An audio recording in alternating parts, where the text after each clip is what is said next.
Hello friends, आपका हमारे channel multi cap well पर बहुत-बहुत स्वागत है। आज की वीडियो में हम खास तौर पर जानेंगे आईजीआई के आईपीओ के बारे में, जो कि काफ़ी बड़ा आईपीओ होने वाला है। ये अप्रॉक्स 4000 करोड़ का आईपीओ होगा और साथ ही हम जानेंगे कि क्या इसमें निवेश करना सही है या नहीं और क्या फैक्टर्स हैं जो इसको एक अट्रैक्टिव और एक गेम चेंजर आईपीओ इसको साबित करते हैं। तो हम डिस्कस करेंगे की इम्पोर्टेंट पॉइंट्स क्या इस पर्टिकुलर आईपीओ में हैं जिन पर आपको ज़रूर ध्यान देना चाहिए। तो सबसे पहले जान लेते हैं कि इम्पॉर्टेंट डेट्स। तो ये आईपीओ स्टार्ट हो चुका है दिसंबर 13 से और दिसंबर 17 इसकी लास्ट डेट रहेगी अप्लाई करने की। फेस वैल्यू ₹2 पर शेयर है। प्राइस बैंड सेट हुआ है 397 से 417 रुपी पर शेयर। लॉट साइज रहेगा 35 शेयर्स का, यानी कि मिनिमम आपको 35 शेयर्स का एक लॉट बाय करना होगा। तो 10 करोड़ 13,18,944 शेयर्स का ये टोटल इशू साइज है, जिसमें से ऑफर हो रहे हैं 3 करोड़ 53,71,702 शेयर्स। ये रहेगा फ्रेश इशू और रेस्ट जो शेयर्स रहेंगे वो रहेंगे ऑफर फॉर सेल में। रेस्ट जो शेयर्स हैं 6 करोड़ 59,47,242 शेयर्स वो रहेंगे ऑफर फॉर सेल में। ये फ्रेश इशू नहीं है, पहले भी इनका। उसके अलावा ये मेन स्ट्रीम आईपीओ है हमारा, तो इसकी लिस्टिंग दोनों ही एक्सचेंजेस पर होगी, बीएससी एनएससी। अलॉटमेंट डेट रहेगी दिसंबर 18, यानी कि वेडनेसडे। रिफंड्स इनिशिएट हो जाएंगे जिन भी निवेशकों को ये आईपीओ लॉट नहीं होगा बाय दिसंबर 19, यानी कि थर्सडे को ही अलॉटमेंट हो जाएगी शेयर्स की। आई मीन डीमैट में क्रेडिट हो जाएंगे शेयर्स जिन निवेशकों को ये आईपीओ अलॉटमेंट हो जाएगी। लिस्टिंग डेट रहेगी दिसंबर 20 फ्राइडे। और इस शेयर में जो कोटा रहेगा 75% जो है वो क्यूआईबी शेयर होल्डर्स के लिए, रिटेल निवेशकों के लिए 10% है और एनएनआई एचएनआई निवेशकों के लिए 15% है। और अगर आप रिटेल निवेशक हैं तो आप को निवेश करने होंगे मिनिमम 14,595 रुपी।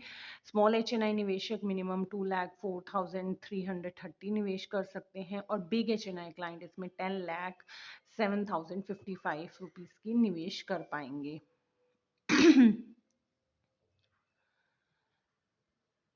प्रोमोटर्स की होल्डिंग भी 100% प्रोमोटर्स के पास है। 76.55% जो है वो रह जाएगी इस आईपीओ के आने के बाद, यानी कि अच्छा खासी होल्डिंग, अच्छा खासा कंट्रोल इस आईपीओ के आने के बाद भी प्रोमोटर्स के पास है। Again it's a plus point. अब देख लेते हैं कि ये जो कंपनी है वो एग्जैक्टली है क्या। ये बेसिकली एक ग्लोबल रिकॉग्नाइज ऑर्गेनाइजेशन है जो कि सर्टिफाई और ग्रेडिंग करती है डायमंड्स की, जेमस्टोन्स की और ज्वेलरी की। आईजीआई जो है वो एक इंडिपेंडेंट ग्रेडिंग रिपोर्ट प्रोवाइड करती है जो एनालाइज और सर्टिफाई करती है कैरेक्टरिस्टिक्स ऑफ स्टोन। जो भी स्टोन्स होते हैं उनकी कैरेक्टरिस्टिक्स, जैसे कि उनकी कलर क्या है, कट क्या है, क्लैरिटी क्या है, कैरेट वेट क्या है, ये सब डिटेल्स उसमें होती हैं। बेस्ड अपॉन दीज डिटेल्स वो उनकी रेटिंग्स प्रोवाइड करती है। साथ ही ये institute education courses, degree plans भी ऑफर करता है जेम और ज्वेलरी ट्रेड में, और इसका अपना एक रिसर्च डिपार्टमेंट भी है। आईजीआई की टोटल 31 लेबोरेटरीज हैं वर्ल्ड वाइड, जिसमें like finish jewellery, natural diamonds, lab grown diamond, gemstones के बारे में, और 18 जेमोलॉजिकल स्कूल्स हैं जो ग्रेजुएट करता है thousands of student each year. तो इस चीज़ के बेस पे हम एक बात का अंदाज़ा लगा सकते हैं कि ये अपने आप में एक वर्ल्ड लीडर है, ग्लोबल प्रेजेंस है। तो ग्लोबल फर्स्ट यहाँ पर जो प्लस पॉइंट आता है इस कंपनी का वो आता है कि ये जो कंपनी है, जो आईपीओ आ रहा है, वो ग्लोबल मार्केट लीडर है सर्टिफिकेशन में। इसका एक आप यहाँ पर अगर आपने ध्यान दिया होगा तो ये सिर्फ यहाँ पर सर्टिफिकेशन ही नहीं करता, साथ ही ये अपनी इसका रिसर्च डिपार्टमेंट भी है। सर्टिफिकेशन के अलावा यहाँ पर कोर्सेज भी होते हैं, साथ ही ये डिग्रीज भी प्रोवाइड कर रहे हैं। थाउजेंड्स ऑफ जो स्टूडेंट्स हैं वो यहाँ से ग्रेजुएट होते हैं। तो यहाँ पर आप देख सकते हैं कि इनका एक डाइवर्सिफाइड रेवेन्यू मॉडल है।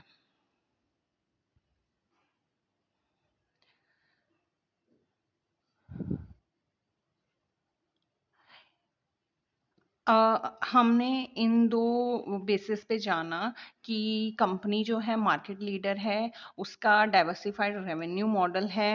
अब हम जान लेते हैं कि उसके फाइनेंशियल्स कैसे हैं।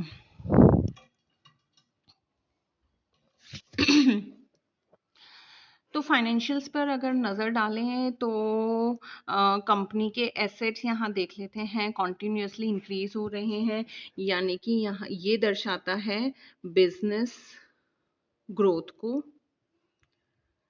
और एक्सपेंशन को।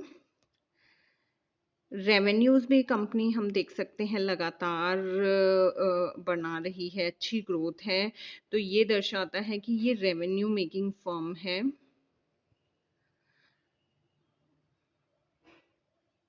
लगातार इसके प्रॉफिट्स भी बढ़ रहे हैं, यानी कि कंपनी का जो प्रॉफिट्स है, जो अर्निंग है, वो ऑपरेशन से है। तो जहां ऑपरेशन से अगर प्रॉफिट्स आ रहे हैं, कंपनी ग्रो कर रही है, तो फ्यूचर प्रॉस्पेक्ट्स अच्छे हैं। कंपनी के नेटवर्क लगातार अच्छा खासा कंपनी का इंक्रीज हो रहा है, रिजर्व्स एंड सरप्लस भी अवेलेबल हैं। तो ओवरऑल कंपनी जो है वो financially sound, financially stable company है। फाइनेंशियल स्टेबिलिटी यहाँ नज़र आ रही है, स्ट्रॉन्ग फाइनेंशियल परफॉर्मेंस है, काफ़ी अच्छे प्रॉफिट्स हैं, रेवेन्यूज़ काफ़ी अच्छे कंपनी ने बनाए हैं। यहाँ पर एक आप देख सकते हैं, यहाँ पर हाईलाइट हो रही है इनकी ऑपरेशनल एफिशिएंसी, क्योंकि प्रॉफिट्स लगातार बढ़ रहे हैं अपने ऑपरेशन से, और स्ट्रेटेजिक मार्केट पोजीशनिंग यहाँ पर दिखाई दे रही है। उसके अलावा आरओई नंबर और आरओसी काफ़ी अच्छे हैं। और कहीं तो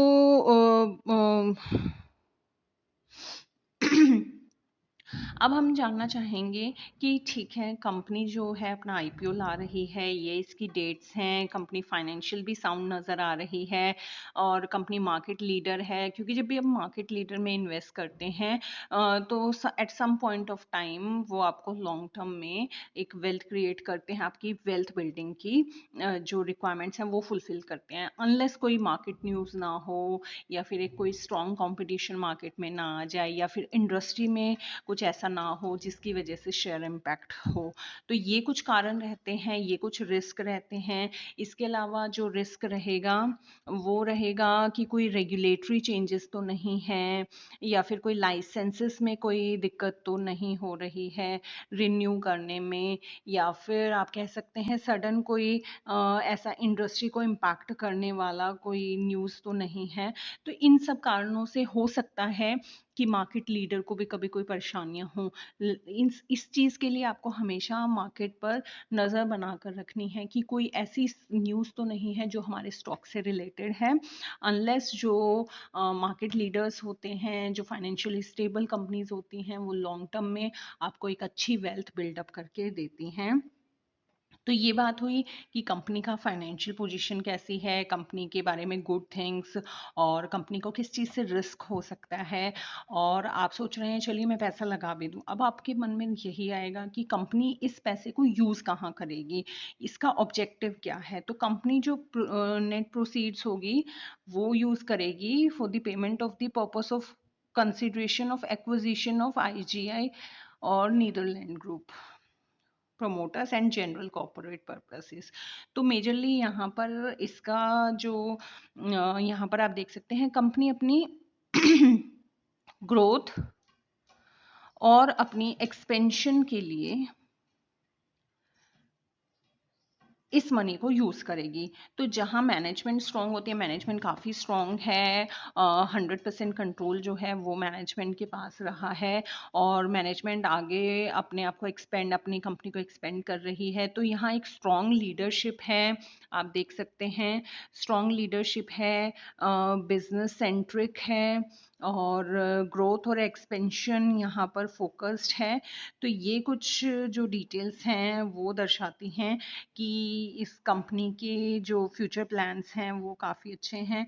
तो यहाँ पर आपकी ग्रे मार्केट प्रीमियम इसका चल रहा है 20% के आसपास, और लास्ट जीएमपी 85 रुपीज़ था, यानी कि मोटा मोटा अगर आप 14,000 रुपीज़ में निवेश करते हैं तो 2300 के करीब का आपको प्रॉफिट होगा, और 2 लाख लगाते हैं तो 32,200 का रफ एक ग्रे मार्केट प्रीमियम आप इससे, यानी कि लिस्टिंग गेन इससे बना सकते हैं। लॉन्ग टर्म के लिए भी निवेश किया जा सकता है, अगर किसी अच्छे फाइनेंशियल एडवाइज़र की हेल्प से, या फिर आप थोड़ा रिसर्च करें, अप टू डेट रहे मार्केट न्यूज़ से। तो यहाँ जो जीएमपी ट्रेंड है वो भी अच्छा चल रहा है।